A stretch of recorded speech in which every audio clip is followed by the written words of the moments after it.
Today we will be reading Sweet Dreams, Sarah, the story of the first African American woman to receive a patent, by Vivian Kirkland, illustrated by Chris Aloud.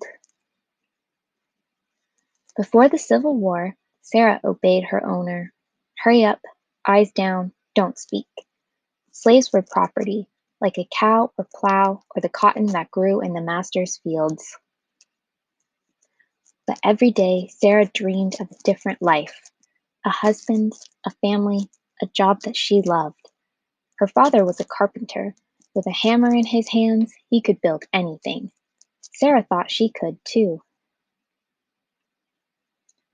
Then something happened that changed their lives forever. A new law freed people from slavery. Sarah moved to Chicago with freedom in her pocket, hope in her heart, and dreams swirling in her head. She made her first dream come true when she married a kind stair builder named Archibald Good. They started a family, her second dream. Sarah rented out rooms in their homes to people who needed a place to live. She saved every penny she could to pay for her third dream, her own furniture store. Every day, Sarah worked alongside her husband, measure, cut, sand. And every day, Sarah listened to her customers. Pretty crowded at our place. There are 5 of us crammed into one room. Sure wish the kids had their own bed. Many of Sarah's customers worked at low-paying jobs, and even those with big families could only afford to live in a one-room apartment. Sarah looked at the furniture in their store. Too boxy, too bulky, too big. Then Sarah had an idea, another dream. Maybe she could build a piece of furniture that would save space for her customers. If she could create a new kind of bed that folded up when it wasn't being used, each kid could have their own bed. Sarah hurried to the lumber yard, clutching her precious saved coins. And when she returned home, she began building her invention: measure, cut, sand. Finally, she hammered in the last nail. Standing back, she looked at her creation: a desk. But not just any desk. Inside the cabinet doors, a folded-out bed was hidden. Sarah pulled, she pushed, stuck. Sarah took it all apart and started over again. But everything went wrong. Wood split, nails bent, the bed wouldn't lay flat. Sarah didn't give up. She took a deep breath and dove right in to fix it, again. At last, she stepped back and smiled. Now, when she pulled out the bed, it slid back in without a catch or a squeak. Archibald wanted to sell it in the store right away, but Sarah knew there was one more thing she had to do. She'd dreamt it, she'd built it, now she needed to claim it.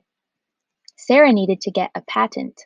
A patent is a piece of paper from the government that says no one else can make or sell your invention. If someone else got the patent first, Sarah would lose the right to make and sell her cabinet beds. Sarah met with a patent attorney, and they filled out the application. She explained how her cabinet bed was a new and useful idea. Sarah slipped the documents into an envelope and mailed it. And the waiting began. Months passed. Had the application gotten lost in the mail?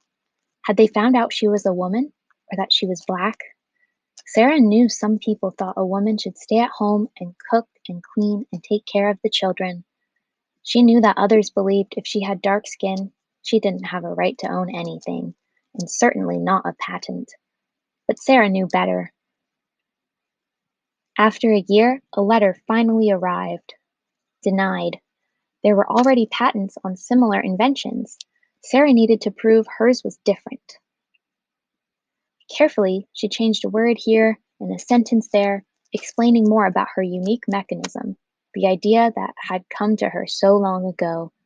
Slipping the paperwork and a bit of her heart into the envelope, Sarah sealed her fate and sent it off. Once again, she waited. This time, a thick envelope arrived from the U.S. Government Patent Office.